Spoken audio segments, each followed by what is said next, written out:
keadaan Sion, keadaan bangsa Israel. Keadaan mereka seolah-olah Tuhan ini tidak memelihara mereka, seolah-olah Tuhan meninggalkan mereka. Tetapi Tuhan itu tidak pernah meninggalkan mereka sebenarnya. Makanya ayat 1-3 dia bilang begini, ketika Tuhan memulihkan keadaan Sion, keadaan kita seperti orang yang bermimpi. Ketika pada saat waktu itu, pada zaman bangsa Israel, ketika Tuhan memulihkan keadaan Sion, mereka seorang apa? Seorang apa? Yang bermimpi. Hanya apa namanya? Keadaan kita seperti orang yang bermimpi.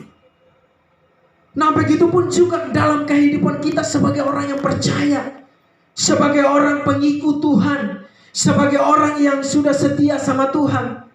Ini adalah ketika kita mau merespon setiap panggilan kita atau tujuan kita, atau kita selama kita ada di dunia ini, Tuhan mau supaya kita hidup selalu bersyukur kepada Dia. Menangan. Bersyukur bukan hanya untuk sebuah pada saat kita diberkati. Bersyukur bukan hanya pada ada ketika kita mendapatkan sesuatu. Bersyukur bukan hanya pada apa? Kita mendapatkan hal yang kecil. Mungkin itu hal yang biasa bagi Tuhan. Bersyukur bukan hanya saja kita mendapatkan hal yang besar.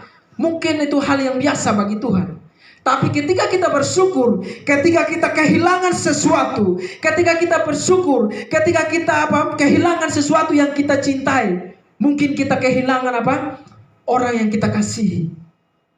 Mungkin di tahun 2020 kemarin kita kehilangan keluarga kita dengan dampaknya COVID-19, kehilangan pekerjaan.